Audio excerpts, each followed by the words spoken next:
Hello and welcome to A Star to Steer Her By, a Star Trek podcast. My name is Caitlin and today I'm joined by... Jake. Chris. And Ames. And we are here to celebrate episode 30... to record, to present to you episode 31. I'm wearing my special hat and everything for you, Caitlin. I'm sorry. Woo!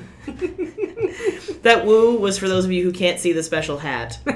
She has a cane and a party hat. It's a great hat. And she's got one of those blow tickler. I know it sounds sexual. I don't think what you're using it right, Caitlin. It's a noisemaker. It's a noisemaker. Not a French tickler. That's a different situation. You know, last week it's candy British floss. thing? This Yeah, week it's a blow tickler. Come on. I don't think we have words for them. I think we just call them noisemakers. But I think that particular one... Like a party horn? Yeah, what would you call that? I'm sure there's a Oh, we call it a brolly cup.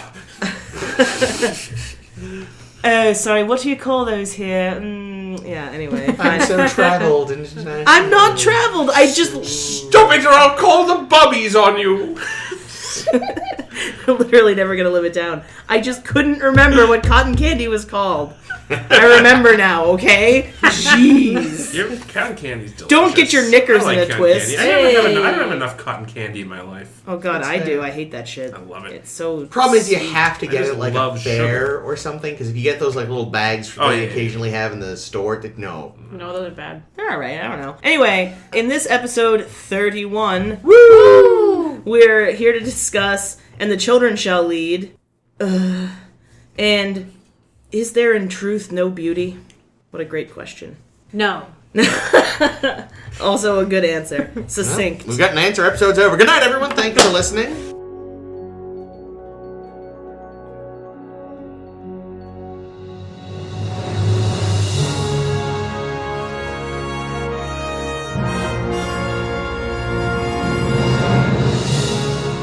So, in And the Children Shall Lead, the Enterprise crew finds themselves aboard the planet Triakis, where everyone is dead. Whoops. Except for the children. Okay. Whoops. So there were some Federation folks down on this planet doing I would have gone the other way. What? Just Killed all the children? Yeah. Yes. So the parents, they're all Federation folk doing their Federation shit down on Triakis, and something drove them all to suicide. Dun dun dun. There were video logs or vlogs for those hip kids out there, basically showing them kind of becoming more and more anxious until they devolved completely into madness and then dead bodies everywhere, which is a song by Korn. Anyway, the children are like really strangely totally okay with their parents being dead, which seems to really only bother Dr. McCoy. He's bothered by everything, though. That's true. Maybe he ran out of alcohol. He just loves crying children. Oh my god. Who it's his doesn't? favorite. Who doesn't? Would you prefer, crying children versus laughing children? What's I your prefer preference? silent children. Children should be seen and not heard, says Chris. I have the biggest problem watching, there's all these food videos that I watch now on, like, you know, fucking BuzzFeed or whatever. There's a kids version, and it has kids making the food, and I cannot watch them because they have the tiny pudgy hands, and they freak me out. Connie's I just small assume that they're hands. filthy and covered in something.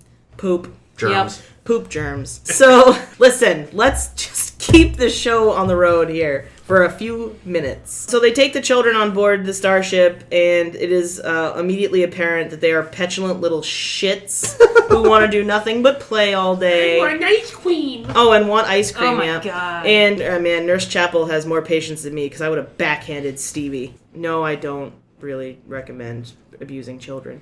Only Stevie. Just Stevie. But anyway, so the kids are really fucking weird. They hated Triakis. They don't give a shit about their parents, and they're generally misbehaved little fucks. And then we find, through some kind of creepy, chanty poem that was written by an idiot, they're able to call upon, or summon is the word I wanted, an angel who looks like a big fucking bearded Christmas tree. He's actually a totally normal dude, just in a really huge cape, and I feel like he must be enormous. Like, he looks like he's 700 pounds just because there's so much cape. Like, I'm He sure also he's didn't not. have a beard. He didn't have a beard? No. Oh yeah, you're right, he didn't. You're right. He just had big, wavy gray hair. That part's right. Yes. Anyway, and he's basically like, all right, children, we have to go to Marcus 12. Make sure to take over the entire spaceship, and we'll go to Marcus 12. And the kids start doing some weird hand-jobby motion at people that makes them see things that they're not really seeing and do things that they don't want to do. And by this method, they take over the starship and point it towards Marcus 12. Yeah, like Sulu and Chekhov still see out the screen that they still see like they're on the planet. Yeah, like they're which still is not orbiting true. and stuff. And then, like, Scotty discovers that something is amiss, and his two little buddies down in engineering, like, beat his ass. And that's too bad. And then Kirk realizes something's going on, like, slowly, but then they get Scotty, and Scotty's like, nope, everything's great. And then they get Spock, too, right? They do. Even Spock's like, what are you talking about? Everything's great right here. Eventually, Kirk gets so all the while, Bones is like, yeah, but if we traumatize them, you might really fuck them up. And Spock is like, well, we'll just kill them if we can't figure out what's going on, which is great. That was Kirk. Spock No, is the Spock only suggested rational it. one here. Spock was like, then we'll kill the children. He, like, actually says that we'll kill them. I think Spock had that in mind already and just led Kirk to that conclusion. Spock, What can we do if we can't stop the children? Kill Kirk, them. finish the sentence for me. Kill them. I guess we'll have to kill them. That's some early season 1 Spock right Yeah, there. we haven't seen Spock be, like, so murderous in quite a while. Anyway, at any rate, the kids are fucking stupid and wind up summoning the Angel, quote-unquote, right in front of everybody. And so Angel doesn't even notice. Yeah, Angel does not give a fuck. So they understand now how they can summon the Angel, and so Kirk summons the Angel again for the children, and then shows the children lovely, footage of them, home movies of them playing happily with their parents. They're playing beach volleyball with no net and no beach. And no rules. And no rules. And they're all laughing and having fun, Kelvin and ball. the kids are really happy. And then the last frame cuts to their parents' dead bodies strewn all over the fucking ground. And their graves. Oh, God. And then...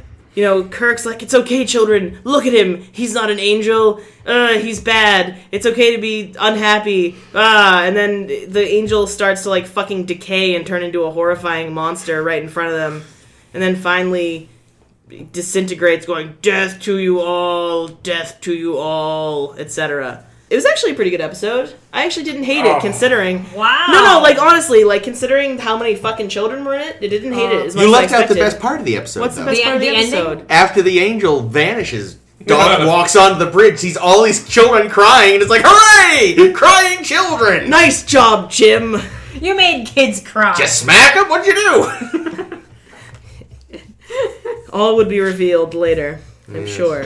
And then, is there in truth no beauty? Which, like, who the fuck wrote this? Is that a Byron quote also? It's or from, something? It's from some poem. I didn't Because look it up. they quoted Byron when Spock was mind melded, he quoted some Byron, so I wonder if it's Byron. Anyway, I forget. I didn't in look it up. Is There in Truth No Beauty, we discover that there is an alien race called the Medusans, who are wicked ugly, but instead of being so ugly they turn you to stone, they drive you crazy. Stark, raving, fisheye lens mad.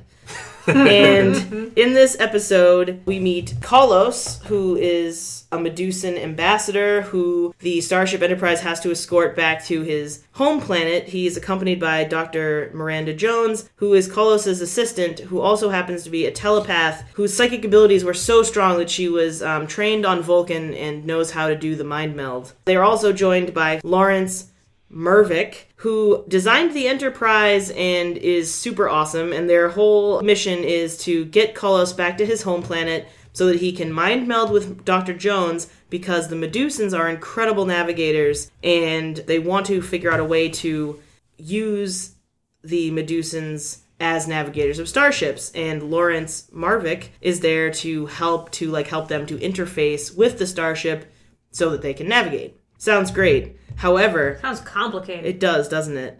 However, Marvick is wicked in love with Dr. Jones. Everybody is wicked in love with Dr. That Jones. was Everyone wants to fuck her. Everyone has a Dr. Jones. Nice. There it is. Nailed There's it. the joke. Nailed it. Didn't sound contrived at all. Except for Scotty. It was a Who had eyes only for Marvick. yeah.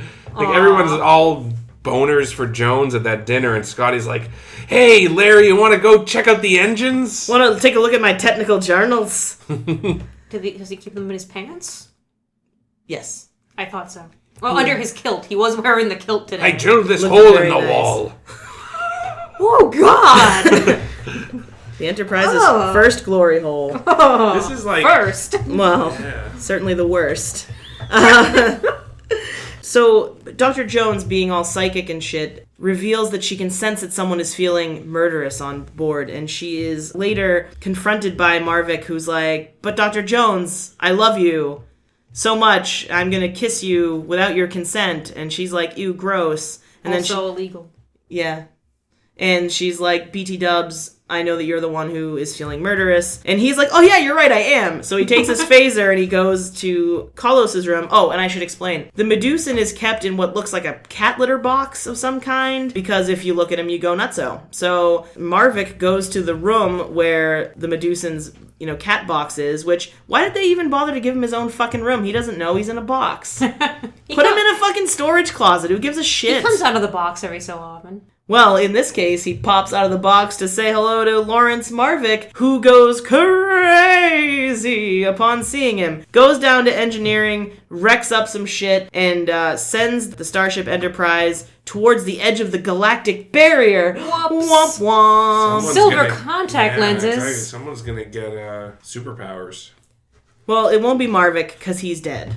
He dies, sadly, and now they need Kolos's help to get back onto the correct side of the galactic barrier. So Spock goes and mind melds with him because, as we've learned, if you put on a Cyclops visor and you have lots of psychic powers, you can look at the Medusans without going crazy. So Spock puts on one of the visors and mind melds with Kolos so that they can navigate them out. And then I feel like he's just kind of like, voila, it is done. And it's really quick and fast. Quick and fast are the same thing. Anyway, quick and easy, I think is what I meant. So then it's time to put Kolos back in his cat box. But Spock forgets to wear the visor. So he looks upon the ugliness of Kolos and is crazy. Fish Island's crazy. Fish Island's crazy. Fucking wrecks up half the crew. Basically ends the career of our dear, what's his name? Oh, Eddie Paskey. Paskey. What's the character? Thank you, yes. Ends the tenure of Leslie on board the USS Enterprise. And they're able to get him down. I don't really know how they did it. I don't Was even it a know. phaser on stomach? Yeah. Oh, yeah, that's right. Kirk shot phasered him. him. So now, the only person that can save him is Dr. Jones, who will have to delve deep into his mind to bring him back from the brink of madness. Thank you, Jake. But it seems like she kind of isn't interested in doing that because she's kind of got her panties in a twist because he mind melded with Kolos, and she wants to mind meld with Kolos. But Kirk walks in on her while she's hanging out with Spock and, abuses her and negs her a little bit and tells her what an asshole she is. And she's like, "You're right, I am. I'll help him." And she manages to save Spock. And in doing so, did she actually mind meld with Kolos because she was helping Spock? No, it seems like something happened between scenes. Oh, maybe. They were just like, "Nope, sorry, we've got too much great fisheye lens footage. We can't possibly have this extra scene." Did you see all the Spock walking down a hallway? We can't cut any of We that. can't cut that. That's fucking cinema gold. Oh, I forgot to mention, which is sort of important. Dr. Jones is blind. Which we don't learn until McCoy lets us know at 5 minutes up in the episode. Yeah. And it turns out that her clothes have special sensors on them so that she can get around. She can tell you that she is 1 meter 4 centimeters from the door. She's very, able to tell her surroundings, just as well as someone who is sighted, it seems, really. I just mention it because it's necessary to some of the plot. And then she mind melds with Kolos, and they drop him off at home, and everybody lives happily ever after, except for Marvick, who's dead. Pretty much. Ta-da! And Leslie, who hurt his back. And never comes back. Great job, Eddie Paskey. Sorry, Leslie, you were the best. Oh, this was his last production order episode. There is a chance he could show might up. There probably is. He's in so many of them. Yeah. They'll probably just get one of the other clones out of storage. Nuke one of them and just be like, "All right, there you go." Yeah. So, those children, eh? They're miserable. Miserable mutants. Fuck those little bastards. They're pretty awful. Good God. The ice cream that fucking Stevie wanted was just upsetting what to a me. What was it? turd. Walnut, chocolate, Chocolate, What a pistachio, pistachio, and peach. All in one blob At together. first, he's like, surprise me. So she gives him something, and he's like, I don't want that. They're both white. Why was that a thing? Everyone else had multicolored ice cream. Oh, was that really why it was? Probably. Well, I hate him. Yeah, he was awful. Stevie was the worst. Go on, Yeah, Jake. Stevie's a little bitch. You called him a sociopath after he did the whole ice cream stunt. And I'm like, yeah, you're probably right. Man, though. He's definitely a sociopath. So you like this episode, alright? Well, I didn't, hate it. I didn't, love it. I felt like it was an interesting idea. Because, the idea of, first of all, the idea of, leading kids like that, that's totally realistic to me. That feels very, Pied Piper, except... Murderous. It reminded me a lot of the Jack the Ripper thing that happened, where it's some weird apparition that's controlling people somehow. Although it gives them more of an illusion of free will. Yeah, but see, on this thing, I couldn't help but think that there was parallels being drawn to, the hippie movement. Really? And religious leaders, and, I know this episode had to have aired before... 68. So it was before... the Sharon Tate murders. But, I don't know. I just got a real Charlie Manson vibe. Actually, I got, a Jim Jones vibe off of that. Who's Jim Jones? Yeah, I definitely... He's another cult leader who actually got, hundreds of followers to move with him to a compound in South America. And then... got them all to commit a mass suicide. Jesus. Was he the Kool-Aid guy? I was going to say, He is was this the- he the was Kool-Aid thing? Drinking the Kool-Aid. I thought it was comes Waco. from- Wasn't that in Waco, or is that somewhere No, else? that was the A Branch different one. Davidians. That was Oh, a different. excuse That was me. in the All right. 80s. So many freaking cults. Yeah, I did. So little time. Hell's Yeah, I know. Gate with the sneakers. Yeah. Sneakers. Which one is this? That was the one in the 90s where it was another religious group who believed that that they Sneakers could were the devil? Well, that if they killed themselves, that their spirits would hitch a ride on the comet Hale-Bopp. Mm-hmm. So they all committed mass suicide, but they all were wearing identical, I think, Nike trainers. I use Why? trainers because that's what they say in England. I hope they... Thank I you. knew you'd understand it. If I said sneakers, you'd be like, "What's What's that?" a sneaker? Oi, Jake, what's a sneaker? Someone that creeps. It's Stevie when he wants his ice cream. Actually, Oh, sadly, he's a creep. there's a sort of connection between Heaven's Gate and Star Trek because Nichelle Nichols' brother was a member. Oh, shit. Shit. Did he kill himself at the thing? He did, unfortunately. Jesus, sorry. He was Michelle. still a member of the group I when didn't that know went that. down. Yeah. But Jesus But anyway, Christ. so I don't know. I got if this had happened after the Tate murders, I'd be like, okay, this is Totally the family. It's they're totally doing the family. But See, I like it more with this in mind. really, Yeah. I love, See, you have I to understand, definitely- I love serial killers and I love cults and all that True. shit, and I read Helter Skelter and loved every second of it, so that's right in my bailiwick. Jesus. Are you in a cult, Caitlin? No. They play way too much Overwatch. All the kids with their they're- fisting. Yeah. So for those You of you, kids with your fisting. for those of you that didn't watch the episode, you lucky people. the children when they're either summoning when they summon the angel, they just No, kinda, they link hands. yeah. But when they're utilizing the power the angel has given them, they just kind of pound their fists in It's the almost air. it's almost like they're doing a rock paper scissors, but they Yeah. never get to the They end never of it. finish. They all just play It's rock a for fist. eternity. It's a fist. They Or make if it a you're fist. disgusting and you're us, it's like they're jacking off and edging or It does something. look a jacking off the longest penis ever. Though it's like I think it's like a 2 foot. Isn't that how your penis is? No, That's how mine. after a session or two, maybe. On what? Willy Wonka's taffy stretcher? Like, what the fuck? 2 I'm just sessions? gonna leave that to your imagination. Imagination ran with it. It's a dangerous thing. Pure imagination. Pure imagination! I was just gonna say that. Oh, this has gone in place. All To right. get back to your salient point, it's interesting because I definitely got a sort of a religious leader vibe off of him. Yeah. But I think that's also working with the benefit of 50 odd years of hindsight. True. Because I don't know if the big white pompadour thing was as much a cliche of sort of religious leaders in the 60s as it has been now, thanks to various televangelists. Glowing green totally. Yeah, I mean, visually, and I know it's interesting because I know in real life, Roddenberry and L. Ron Hubbard were friends or at least acquaintances. I did not know this. Did Gene get some Scientology kickbacks? No, I don't think so. I don't even. I might be making that up. I feel like I read that or heard that somewhere that they at least because they were both science fiction writers. Yeah, So they went in the same circles. makes sense. Keep going. I'm gonna look that up. But at any rate, he kind of reminded me a little bit of L. Ron Hubbard. Later years L. Ron Hubbard. Yeah. Just with the gray hair. Yeah, it's great. Gorgon, our angel, like, wispy spirit thing, he was listed among the scariest TV characters, apparently. I didn't find him that scary at all. I found him just a terrible, terrible actor. He was the idea of him is kind of scary. Very That's true. creepy. Yeah. Because it does tap into that sort of idea of, no matter what you read him as, this sort of corrupting force, influencing children with smiles and promises of ice cream. Yeah, and it's that's the thing, you can always find some sort of parallel, Yeah. He can be whatever you need him to be, that you feel threatens your youth. Yeah. I looked up the actor, not even an actor, the man who played him. And apparently Star Trek just got a relatively famous attorney at the time. What's his name? His name was Melvin Belli. Belli? Belli. Ah. He is very famous. He defended Ruby, I think. He did. He defended Jack Ruby. Holy shit. Who killed RFK, right? No, Ruby. He killed Harvey Oswald. Siren. Sorry, I'm an idiot. RFK. Yeah, just kidding. That's what I meant. And he Jack also Ruby. pioneered the day in the life films that were used in court.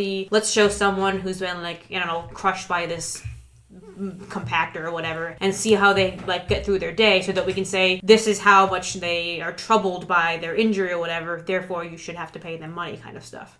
He pioneered those things, and they got him thinking, "Oh man, let's use this guy. He's famous. Oh wait, he can't actually act. Maybe if you turn him green, it'll help."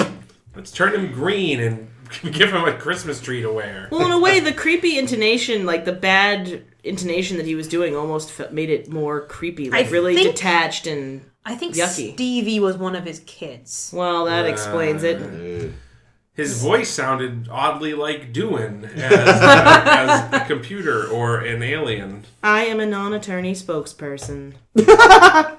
You're a non-person spokesperson. Yeah, there was the whole scene where we see him when he's among the rest of when he's just on the bridge, and the rest of the crew can see him, but he doesn't even seem to address the rest. I thought it was his voicemail recording. Hello, children. We're on our way to what was the Marcus planet? 12. Marcus 12. Make sure you keep hold of the Enterprise. Be sure to drink your Ovaltine. Yep. If you have any questions, call my secretary. 555-5555. Gorgon out. We do not accept collect calls. How did Kirk find out his name was Gorgon? Because he just all of a sudden starts calling him that at the end. That's a good question. Gorgons? There was probably Medusans? a cutscene. Oh. Sorry. Wacky. Anyway. There was probably a cutscene is the answer to that. Yeah, probably. Yeah. What did we see a ton of in this episode that we could have not seen? Children playing.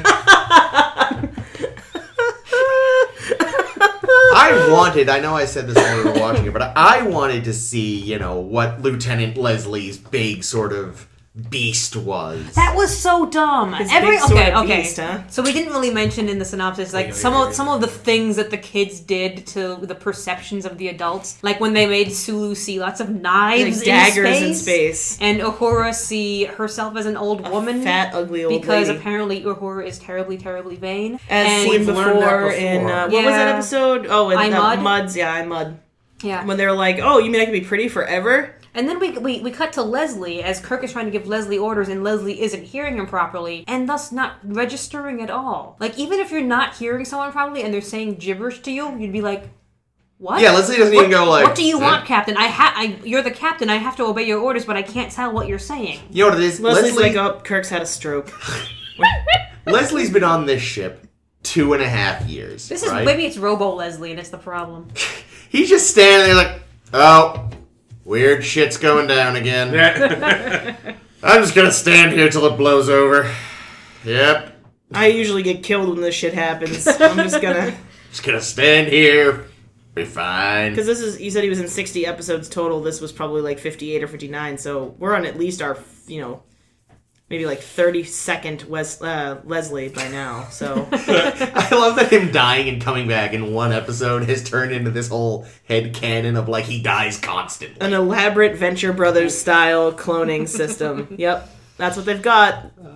Lots of tubes full of Leslies. We get speaking of people die, we get some red shirts in this episode that beamed to nowhere. Beamed into space. That Good sucks. God, Kirk. Like, if I were Kirk, I would feel so much remorse for that. Which, depending on the episode, he normally might have. Here's what like, we were talking about this at the time. He sounded a little flipped out. Well, yeah, but it's not like I just killed 2 people He's in when shock. I didn't have He's to. in shock. Like Well, the so children, are these they kids. thought the children were. Well, the kids have, what is it called? Lacunar amnesia. Well, that's what Doc thinks at first. Well, that and they're also Turns mutants. out they've got Colt. Yes. But it's funny, because normally, because they're beaming those guys down, because they're going to beam another detachment up. And in, like, any other episode, they normally check in with people before they beam them up. That's you know, true. Well, you don't know what they're convenient- doing. You don't They could want be to on catch someone taking a shit. Yeah, they could be on the can. Yeah. How would you just beam up mid-squat newspaper? You're like, what? Go? Ah! And they fall because they weren't ready for Oh. into their own poop. Wow. This is taking that turn again. Do Another they beam turn. up the poop too? No, but I Only imagine if that- it's connected. it. Wow. So you get dingleberries. Amy gets a good Dingleberries one. come up in the transport. Oh, dingleberries. Yikes. So, Oh, dear. but yeah, it's again, Mop it's, up the teleporting That's- room again. This raises a good question, actually. Yeah? If you teleport someone and they've got an intestine full of poop, does the poop come with them, or does it just leave behind? No, I think it comes with them. But I mean, wouldn't it I mean, be great if if it didn't? It would be great if it did. That's true. Imagine what they could do with that technology. You would never have to poop again. if you were really congested. But or imagine not being the guy constipated. that had to mop up the remote transport site every Oh. time. no, you know what you True. do? You just don't reassemble the poop atoms. Oh. Send them into space, and the Borg accidentally pick them up one day, or whatever it Or is. you happens send in them that to some episode. kind of weird compost bin in space. You teleport them to the nearest Klingon engine room. I know you guys have mentioned you don't watch Breaking Bad. Breaking Bad is fantastic. There was a whole little mini story in which, oh god, I think it's Badger that tells this little story. This like, oh man, I've got an idea for Star Trek. What if they were having a pie eating contest and somehow, Oh, yeah, the pie eating contest who was idea. supposed to be winning the pie eating I think contest? it was- Chekhov. I think it was Chekhov.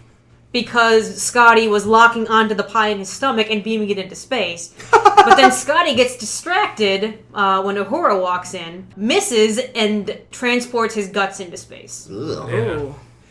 I was gonna say maybe Yay. he transports his horrible wig into space. So I don't know. I think if maybe the guys that do that original series fan show that's got the sets, the really nice sets, maybe they should film that episode. There's an animation of it that I saw that I'll find that was very well done. Nice. Cool, sounds good.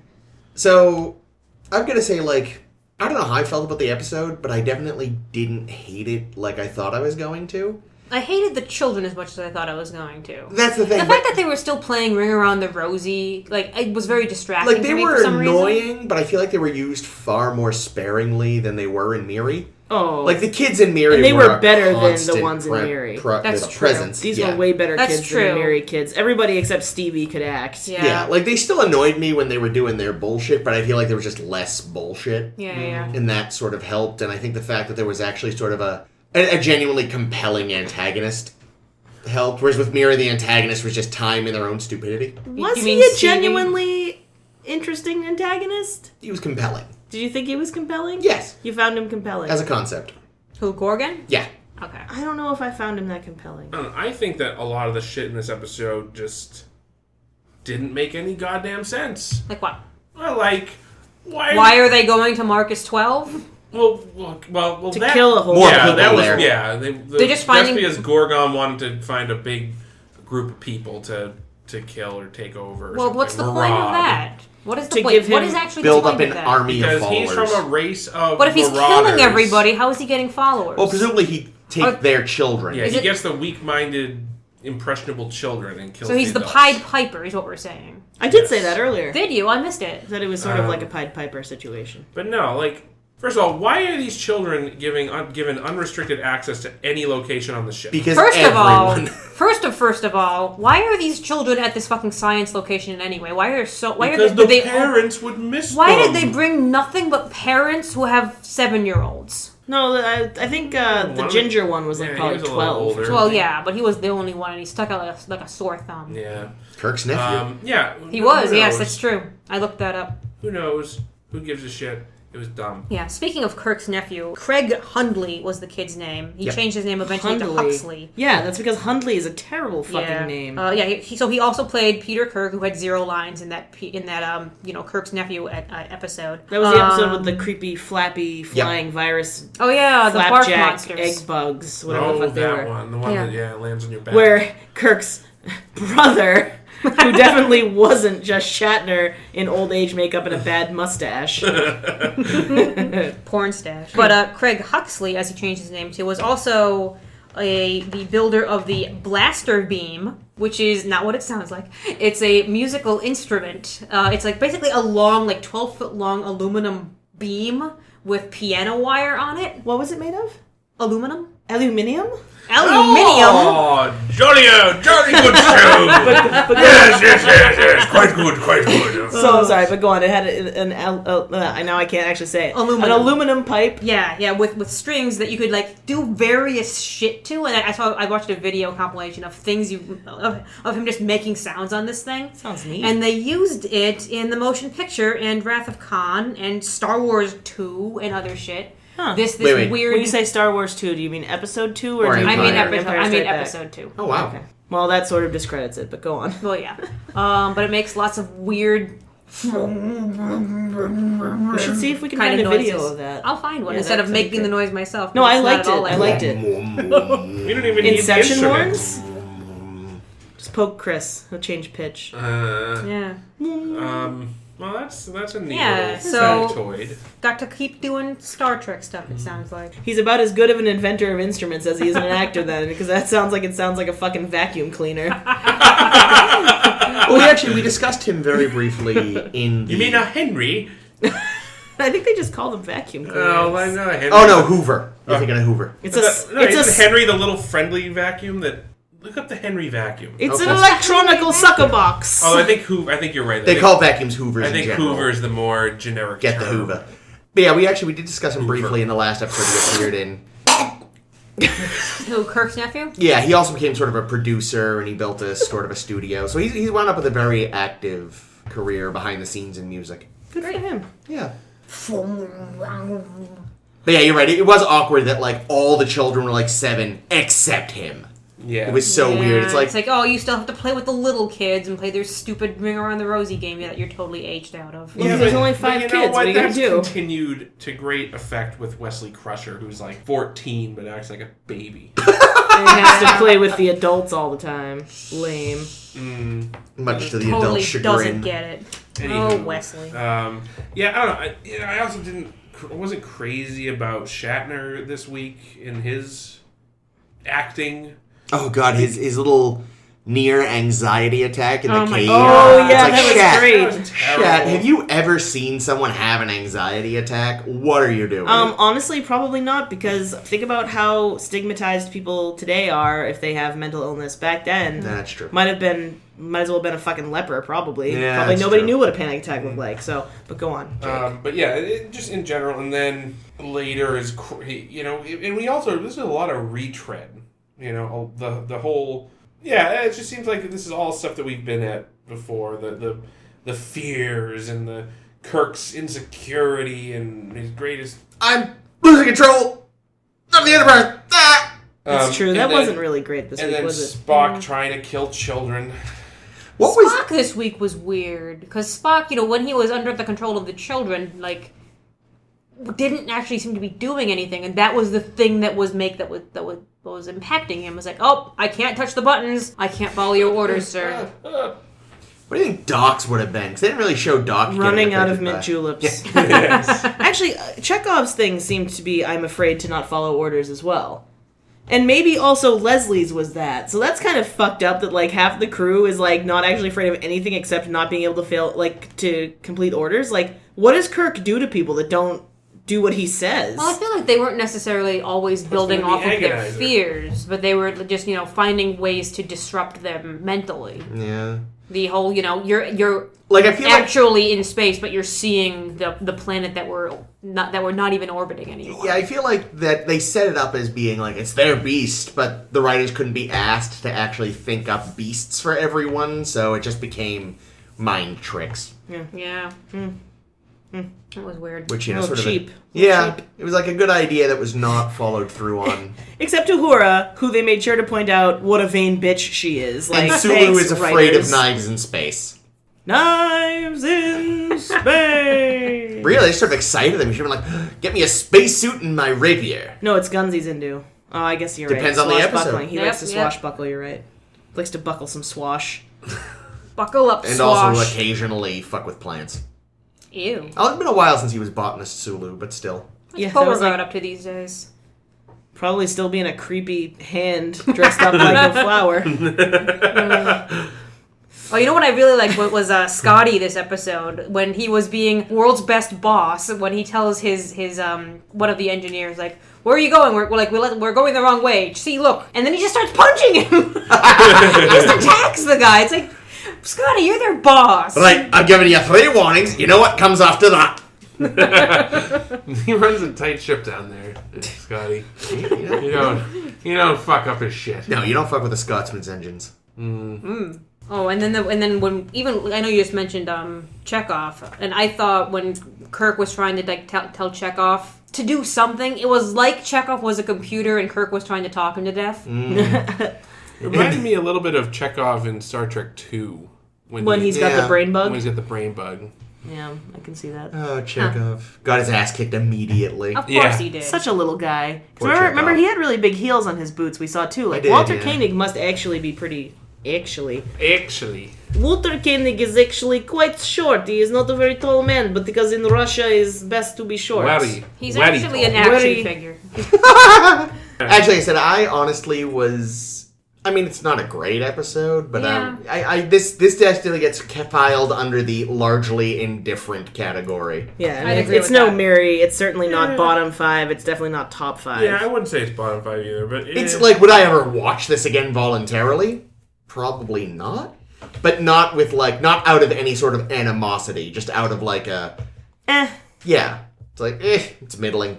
yeah, whatever. But that look on Doc's face when he sees those crying Yeah. children, it made yeah, everything else worth it. that was tough. And I mean, It was I a get rare it. big bone smile. Like, yeah, good job, Jim. I But mean, no, of course- but the thing is, now these kids are going to need so much therapy. Now he's going to have to deal with them. No, he already said. drop him off at a starbase. Yeah, Oh, gonna get into a brilliant. star base and give them to child experts. Well- Yeah, but how Done, how Bugs. far off course are they now? They're going to have to be traveling even longer.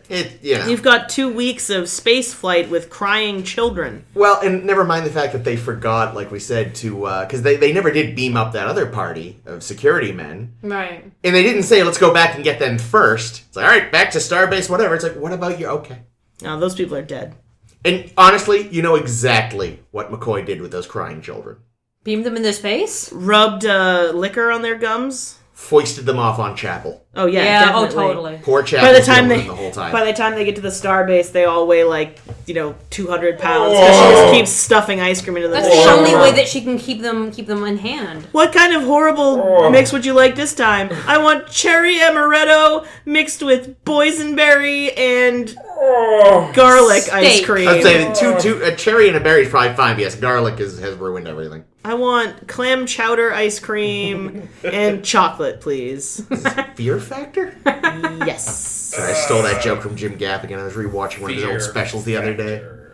Anyone else have thoughts on And the Children Shall Lead? No, just glad it's over. I want the children to leave. They did. They're going to Starbase, whatever it was. They're out. Crying. They They're take their orphans fucking now. Weird All of them. mixed ice cream bullshit and get the fuck out. I mean, I know I was asking, what the fuck were they doing on that planet anyway? But on that planet, they knew there was some weird marauder thing. It's not a child-friendly planet. They should They not thought have brought the them Marauders anywhere. were all dead. And how did they figure out the summoning song? It was written down Probably somewhere. told them. How did he get summoned to tell them the summoning song? It was probably he probably already existed there, but then gave them instructions and things and. No, guys, you know what it was? It was actually an old Earth nursery rhyme that just happened to correspond. Oh, Oh. Kirk to Enterprise? Yes. Aye, Captain. So, is there what is it? Is there in truth no beauty? I looked it up while Caitlin was doing the intro. It's from a poem by. I scrolled away. No. Sorry. You brought up porn or something, didn't you? Son of a Yeah, bitch. you've been fooled all these years. No, it had gone to the top of the entry for this episode. Jake, you're filthy. You're a filthy devil. The You episode dirty title. bugger. The episode title is from a poem by the 17th century English poet and clergyman George Herbert from his poem Jordan 1. George Herbert. Line 2. Who George says that fiction's only and false hair become a verse? Is there in truth no beauty? Hair? Yeah, I don't know. Also, fun fact that I saw while looking for that Making fun information. of Chekhov again? Maybe. Apparently, they actually originally wanted Jessica Walter to play Miranda Jones, but she was unavailable, which is how they wound up with Denai Mulder. Who's Jessica Walter again? Oh fuck, I've forgotten her name. Barbara Walters. Mallory daughter? Archer. Oh, that would have been cool. Love that bitch. Was she, The mother in yeah, Arrested the mother Development. from Arrested. Yes, that's right. You know, I was Which is looking, basically the same fucking character. There's actually a, like, was this an Archer quote or a... Well, there's also a, was this a Lucille Bluth or, you know, Donald Trump? No, that's what I was thinking of. You're right. It was funny though, was Surprisingly difficult, wasn't it? Impossible. But you were saying? I was saying, yeah, because I also saw that Diane Muldaur was, you know, second choice because they couldn't get who they originally wanted, and there was apparently a whole to-do over casting her because she'd already been in an episode before, and I forget who was. Someone was pissed off about it because of all the hypocrisy because they've already had tons of fucking actors play more than one role, Like Spock's dad. like Spock's dad, like William Campbell, our good friend Trelane, Kirk's Peter nephew. Kirk, Kirk's nephew. Yeah, well, Stan! Stan. Wait, I mean, who was Stan? He was a Romulan guard. In Balanced terror. But that's why they put her in and well, they had her have black hair for this episode to highlight the difference. Well, whoever was pissed off about her being in 2 episodes must have fucking head exploded in TNG. Jesus. Who was it? Do you know? I don't remember. That was upset about it? I'd have to look it up. Like was it like a cast member or was No, it like? I'm sure it was the production. Oh, I'm okay. guessing Roddenberry must have liked her because otherwise she wouldn't have. She was been on pretty. TNG. She's a pretty lady. She's pretty. She had a lot of clothes on though, so you know he didn't like that. Yeah, he must have been pissed, like, reading the script. Wait. She's got like a sensor mesh she wears all the time? Yes, Gene, that means it covers her from neck to toe. You motherfucker. Can it be see-through? Completely see-through? Humna, humna, humna, humna. We just put a little gemstone in selective places. They're just sitting at the writer's table and you just hear. Oh, Christ. Gene, you horn dog. You were right, by the way. He and L. Ron Hubbard were buddies. Were they? I thought I had heard that. Yeah. No, but everybody in the fucking Enterprise had a boner for That was Dr. so Jim. weird. Bones That wanted dinner to scene is fucking weird make where her they all home. stand to toast her while she's sitting there. It was very strange. Poor woman. Especially when they all had boners like that. That's just awkward. Yeah. Well, I mean, especially because Scotty had the Scotty's kilt, in so that like kilt. the Ooh. flaps were all just like bent out of shape. She's just like, boy, one of your one section of your pants is 14 centimeters closer to me than the rest of it. No. One of you has murder on the brain. The rest of you have boners. Like, I mean, they maybe just should have picked someone to have a thing. But, like, I feel like her and Doc would have been, you know... I want Doc to have a love interest somewhere. He Yeah. hasn't really had one since He had that Salt vampire that I mean, time. they laid it on too thick. I think it would have been fine if only Larry had the crush on her and everyone else was just... Yeah, but then how else was Kirk supposed to distract her while Spock was going to go mind meld Oh, with he the took creature? her to look at some He had to flowers, teach not her how to realizing love. that she was blind. And then be shitty to her at the end. He leaned in to kiss and she was not into it, Because she and she couldn't- actually like wouldn't let him, and Yeah, that's good she on her. vomited. All Let her the other free. ones just got fucking macked on against their will. Well, not to mention she got, like, unplanned kissy face from Marvick as well, so she's learned Yeah, from that. Larry- fucking That's true. thing. Larry, dude, just take no for a fucking She's answer. only got things... She's got a thing for horribly ugly men that live in boxes. Well, I think I'm into that. we can all relate to that. Yeah. Like Larry, fucking Larry. Like I know you're stuck in the friend zone, but you know what? It's still her choice. Yeah. There is no friend zone. Is I think what the latest It's accurate. word is. She said no, Larry. Deal with it. Well, you know why? But he's because such a having, nice guy. listen, he's put in a lot of nice, and it's time for her to dispense the sex, to which he is entitled. Listen, here's the thing, right? Yeah. Is Box Boy there? Is he going to go out and, like, get her flowers and do nice things for Force her on a kiss on her. The guy can't even leave his box without killing other people. I do appreciate that they resisted the urge to have Spock. Well, the Spock. What was his name? The Kolos Spock. Like Kolos Spock kisser? merge. Yeah, be like, before I go back. Because I feel like it's something they've done before, and I'm almost surprised they didn't do it again. It was with the same actress. But I appreciate they didn't do it again. Yeah. Well, that's true. And the last time we saw her, she had to work together with Spock in a weird way. Yeah, I didn't think of that. Well, like I said, I really like when Spock gets embodied by like another character because I feel like it really gives Nimoy some stuff to play with. Yeah, because like with Spock, he's got a lot of subtle nuance. He's got like a 2% of sass. He's got like an eyebrow raise every now and then. Doesn't beat Doc's eyebrow though. No, nothing ever could beat Doc's eyebrow. It's really it's so easy though when they do that because all they have to do is have him smile and then Yeah. Oh, he's to get an alien in him. You would smile too. It's also cool that we finally get to actually hear from Kalas. Yeah. Because he gets to talk through Spock and gets to see, like, wow, your human bodies are very different. Like, language is weird because you guys are restricted to trying to, like, talk to each other. Yep. And this is why you're all so lonely. And he, like, pans around the bridge to everybody realizing, like, man, you're beautiful, Kalas. We can never look at you, but you're so beautiful. But, well, they did say their thoughts are among the most transcendent in the galaxy. How do they know their thoughts are the most transcendent in the galaxy if they can't really communicate with you? Are they like the Hoarder where they kind of etch on a stone? Other telepaths? I don't know. They specifically said no one else has mind meld with them before. What a terrible ambassador. Like, that's their only option, is one of their own people. Yeah.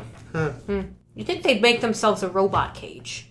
Put them in there. Like Sargon's people there. Yeah. Or like Daleks. Or that. Put them inside the cloaking device. Yeah. Romp Nomad out again. But yeah, like he gets a body. And, we've had a lot of characters before who either hadn't been humans who were just like, this is great! And for a minute he's like, yeah, I've got all these senses and this and that, it's all kind of great. But then he's like, but wow, the limitations kind of suck. Like, there's not really a regret of leaving the form, which again is going against their own grain. Which, again, I like that. I like that a lot, too. Yeah. I want to talk about her dress. The sensor web? The sensor web dress. Yeah, as I said, Geordi made the wrong choice. Well, so here's the thing, right? So McCoy makes a point to say to her, oh, you might have pretty good senses for a blind person because of your dress, but there's no way you can fly a ship. Let's just point out that Geordi LaForge, when the character was introduced in TNG, was the fucking helmsman. Mm-hmm. Yeah, but that was years later, and he had those magical glasses, didn't he? Can he see with the glasses? Yeah, well, he can see probably in a similar fashion to how she sees, I would suspect. Oh, really? I always assumed... I don't know. I always assumed that the glasses were somehow magically, like, putting, like, exactly what's in front of him into his not brainy box. There's, like, one episode where you kind of see what he sees, and it looks almost like a computer grid kind of a thing. Yes, like a program. He's probably doing less well than she was. He always looks at stuff, and like, he can see, like, oh, there's radiation coming out of there, sort of thing. So his visor's almost like a mini tricorder in a way. Yeah, I mean, to a certain extent, like... Maybe hers was doing that as well, but it's vague. Like, he was getting information pumped into his visual cortex or whatever. Connectors. And yeah, they show a few times now, like, he does, quote unquote, see things. It's unclear if she's seeing things exactly or just being fed data that she interprets. Here's the thing, because throughout the episode, her eyes track as if she's seeing things. Like, she looks at people, her eyes track she focuses. In the scene where she's not wearing the dress, yeah. when she's on the sick bay with Kirk, I noticed that the actor specifically does not track. Like, she's got much more of a, the way a blind person might look. Yeah, well, there's even a moment where, she's talking to Kirk, so she's sort of facing his rough direction. Then, between lines, he moves, and he starts talking again, and she turns to she didn't turn before he spoke again. Right, which makes me think that maybe the dress does give her something analogous to vision. Maybe, yeah. Which allows her to actually track with her eyes. Yeah. It's pretty Interesting. cool. Maybe ostensibly, though, it's just too indistinct to use the controls for reasons. True. Reasons. Although, thinking on that, it's a little unclear how... really, McCoy's just an ableist fuck. Oh. Well, certain time, man of a certain age, etc. 23rd century. I doctor. forgive you, Spock. No, Doc. No, Jesus Christ. I mean, honestly, Doc... better than friggin' what Spock did, where he's like, oh yeah, she's blind, and then waves his hand in her face. And then tries to start Spocky. touching her, like, I'm not touching you, And I'm it's not like, touching Spock, you. really? You? Spock. Well, because Spock doesn't care about the social niceties that make that a tactless, shitty thing to do. But you think he'd just take Doc at his word? Woody. Well, I think by then she'd even said the dress was a sensor mesh. Or did he? Who said that? I don't know. Doc, I thought. It But still seemed also, weird. if she was wearing the sensor mesh and he was waving his hand in front of her eyes, shouldn't she have noticed? Yeah, like, she probably didn't know, but it's like, it's weird. It was weird. It's that same part of Spock that made him still continue to move the rock towards Doc's rock last week. With the part of him that's a little smartass? Yeah. That's his human side, the smartassery. I think it's still Vulcan. Vulcans are assholes no matter what. But yeah, it's sort of a weird one, this. Because it sort of starts off with just, we're on this weird mission. Someone has murder on the mind. But then that happens really quickly. And so that wasn't, like the mystery wasn't the point. And he's dispatched. And then they're floating Marvick outside goes space. so crazy and it's Super crazy. great. He was a really good actor. It was great. Like we've said a million times, when we need fucking crazy, we can find fucking crazy. Yeah, no, they had a very good casting director He for was Crazy. great. He did a really good job of getting, like, really hysterical, and, like, his build was really good. Mm-hmm. Like, no!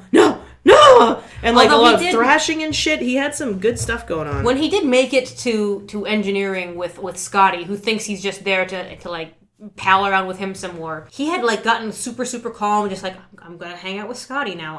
I'm super crazy, and I'm gonna like just calmly make the ship go past the pan-galactic barrier. Well, Scotty's a very calming presence. Maybe that's what it is. And then when Scotty realizes, that's when it's like, Crazy Town is back. Yeah, he did go crazy. And then the fisheye kicked Oh, in. yeah. Well, I mean, that's the thing. I was noticing The theme of the this episode photography- was, we got a fisheye lens and needed an episode the to go photography around. in the whole Yep. episode was very... they used a lot of the fisheye. They used some weird angle on the bridge at one point. It was like that was from cool. the turbo. Yeah. Yeah, it was like looking at it where like Uhura was at its 2 o'clock or Right, something like it that. was So it was very like a totally much- different. They used the fisheye to do a POV When Spock was when going Spock a bit went loopy. crazy. I liked that. That was really cool. That was fun. But in fact, like when people were rushing at it, Yeah, too. he took on both Sulu and Chekhov at once. I mean, he took on Sulu, and Chekhov was there. Let's be Chekhov honest. actually tripped and knocked himself out before he could get to Spock. I did appreciate though that they decided let's try to double team him, like front end together, Aww. buddies. Yeah. So I didn't quite follow it. So did Dr. Jones, who I should note, every time they said Dr. Jones in the episode, I couldn't help but think about Short Round. But For me, I was thinking of a song by Aqua called Dr. Jones oh, very nice. every time. Okay. Yeah. Anywho, so did she cause Spock not to put on his visor, or I don't think. I see, So- because like Kirk accused her of Yeah, that, but that seemed strange. Kirk was whipping out a lot of Kirk's been unverifiable. kind of a dick the Well, last few weeks. But he must have hit a nerve because it did make her ultimately fix Spock. Oh, like so... he was playing it? Like he was playing her to do it? I mean, yeah, I don't. No, like he was right that she was a shithead, and he made her feel guilty for being a shithead, so she fixed it. I still think I don't think she went out of her way to make Spock forget to put on the visor. No, I don't necessarily That was a think step that too either. far. I If she had, they would have cut to a shot of her looking at them Yeah, and that's then That's gone true. cut back. Yeah, Star Yeah. Trek isn't that subtle, is it? No, that annoyed me though. What's that? They never explained that scream. Oh, no, they Yeah, didn't. that's why true. did she scream? When she goes to talk to... Seemed like a hell of an overreaction. Like I was waiting for there to be a reason for that, Yeah. but it never really. No, Ames gave us a reason. She stubbed her toe. Oh Yeah. yeah, that's right. That's right. She got her finger stuck in the box when the box was closing. Yeah. Wait, I want to see you! No, stomp. That wasn't an ow scream, though. That was like a scared scream, I thought. Or like an angry scream. Yeah. Can we also say that if you have a creature on your ship that if anyone sees him, they go insane, that you shouldn't just have the door opening and closing in the hallway a million fucking times? Well, that's what I thought. And I also think that you should fucking just lock the door. Well, people not locking the damn doors on this ship has been a problem since day one. This is true. But when it's a goddamn thing that's going to drive you insane if you look at it... Well, again, they also, like I said, they were giving free reign of the ship to the children last week, just like they give the free reign of the ship to so many people. Free reign of the Literally ship everybody. after, going back to the children Lazarus. for a second, after Kirk had already said put the children under guard. Yeah. Yeah, they were. They were even, everywhere. like, I mean, when Tommy showed up at one point to They start were fucking with tribbles. things. They were basically tribbles. Yeah. Like, even when Tommy showed up to start fucking with things, he had Leslie right behind him. Damn it, Leslie. Well, all they said was put him under guard. They didn't say do anything. Leslie takes his orders very literally. But anyway, back Yeah, to no security Dr. procedures, no Jones. locks, no fucking anything. Mm-hmm. No phones, no lights, no motor cars. Not a single luxury. Jones is an interesting concept, too, though, because she's a telepath, naturally. And she had to kind of go to the Vulcans to learn how to control her own And powers. presumably she was blind at the time too when she went to Vulcan. Yeah, I'm under the impression she probably always has been. And I think that, because she especially resents pity. I loved that. I actually really was interested in her character when she's telling Kirk I don't have fucking any compassion for love. I don't give a shit about love. I hate all these emotions. Either she spent way too much time on Vulcan or she's the most complex character that we've seen so far. Well, I think a lot of it comes from she probably lived on Earth for a long time among humans. Because she talks about how part of it isn't just controlling... She didn't go to control her own emotions. It was to block out everyone else's. I think what the problem is... As a telepath, Yeah, she was bombarded by everyone else's emotions for so long. I wonder if it's the sort of thing where, they say that people who lose a sense, their other senses become more sensitive to compensate. Isn't that also bullshit, though? It might be bullshit. No, actually, I saw a thing recently. Okay. If she's a telepath with all this ESP and shit, why wasn't she affected by going past the galactic barrier? Because that only counted in that one episode. Yeah. Because nothing happened last time Didn't with the they galactic also barrier a few weeks ago. look at it too? Wasn't that something, or did it just passing? I don't remember. It's been Maybe so long maybe it now. was a certain spot on the galactic barrier that they couldn't go through. Yeah. But That was so sick. I mean, she's only spent a good portion of her life, feeling all these emotions, especially coming to resent pity. She probably got a lot, especially if we presume she was born blind, which we have no reason to believe that. We also have no reason to not believe it. Yeah, but in the 23rd century, they probably aren't still babying blind people. No, but they You would still think might There's probably... Feel bad. And they just for put them. the sensor web on them. Well, yeah, but I mean, if she's getting around... Sensor web baby clothes. What would that look like? Mm-hmm. But I think Like think a we have to mocap talk suit. about the fact Probably. that she did not get superpowers because it's fuck you, Star Trek, seriously. Because here's the thing: your very first episode, not your first episode, but the second non-pilot episode. No, well, it was the first. That was the second pilot, right? Yeah. Your first It was Kirk the episode. pilot Yeah. that was approved. Right. So, first episode, we'll say. You do this whole thing about people with high levels of ESP and going through the galactic barrier, and that drives them, and that makes them into gives them superpowers. Yep. So you have another episode, and I should add, I think the only episode that deals with the issue of ESP again. Yeah. And you go through the galactic barrier, and she doesn't get superpowers? What the fuck? I mean, just look at the inconsistency, because in that original one, not only does going through it give people with ESP sensitivity superpowers, but Spock, remember, is wicked untrusting of anyone with ESP abilities. That's true. Because that's before Vulcans had so many. So, I mean, it's just... And also, it was... wasn't it considered impossible to go through the barrier? Yeah. Yeah. I mean, admittedly, it sounds like some weird jiggery-pokery had to happen this time True. for it to happen. Just like when the Kelvins pushed them through it. True. Yeah, you just can't fly through it yourself. You've got to... You need the help of some alien or crazy hoodly-doo, going on. jiggery-pokery. But yeah, I don't know. I just feel like if they weren't... they should have just picked a different thing. Instead of going through the galactic barrier, they go through a black hole. A black hole, yeah. I don't know. Something else, because having both the ESP and the galactic barrier in the same episode seems to me like they were cruising for a canon bruising. Mm-hmm. If they flew through the galactic barrier, why did they need a navigator who couldn't just say, try a U-turn? Like, why was just turning the motherfucker around and going back not an option? Did Marvick, as he was fly out while spinning around or something? They hit a space-time warp or something, they said. Or... What does that even mean? I don't know. They weren't in regular space. Yeah, no, that's it. Yeah, they were There clearly... were no stars. Were there, like, toasters floating around and shit? And it was, all like, kinds blue of... and green. Yeah, like, it was a bizarre tie-dye effect. Yeah, they were in some weird realm. Thing. Because Marvick did some crazy shit to the engines. That bastard. Fucking Marvick. Poor Scotty. He'll miss him. He never really got to sit and really talk to his hero before he went all loopy. He is showing his kilt. So he was one of the original designers of the Enterprise, is what Scotty said. So was Scotty gonna have sort of a Geordi and what's her name? Maybe. What's her name? Brahms. What's her fucking first name? Oh, the woman that he has the creepy relationship the with woman on the who holodeck? designed... Is it like Martha or Marcia or with an M? L. It's an L name. You've seen that one?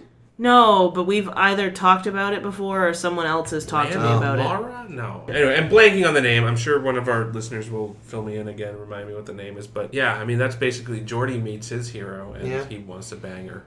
You'd think Marvick would be a little older. Yeah, I mean, considering the ship's been kicking around for a while. Apparently he was a boy wonder, just like... I was gonna say, another prodigy. No, I really liked this episode. I feel like either I really like Diana Muldaur. Leah Brahms. I like her. Yeah? She's hot.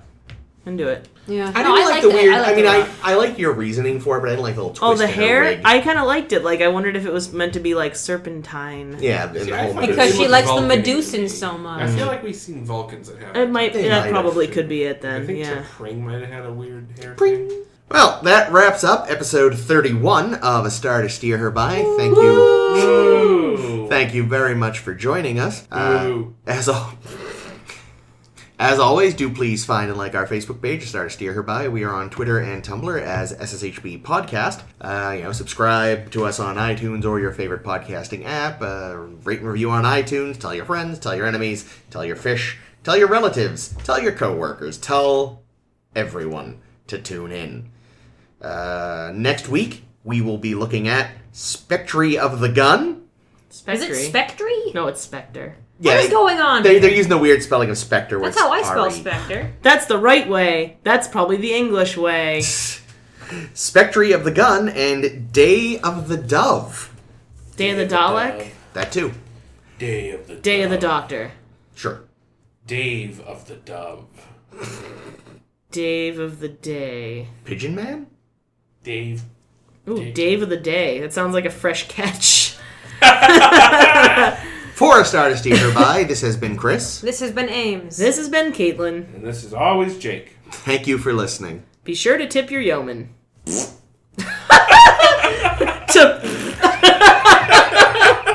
Everybody's favorite Vulcan name. Who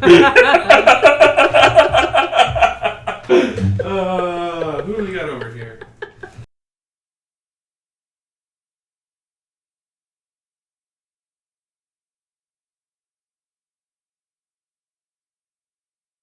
Poop. Germs. Yep. Poop germs. Yeah, but let's be real. I mean, my hands are usually covered in poop. Yeah, but you're Why not do you making think I food don't videos. let you touch me? Mm-hmm. Ever. I don't even let Jake hand me things. That's how. I never thought a hand job joke was coming. There's a hand job joke in this episode. Well, his hands aren't the only thing covered in poop, so there'll be no hand jobs. Yeah, sorry, shit dick. Anyway, so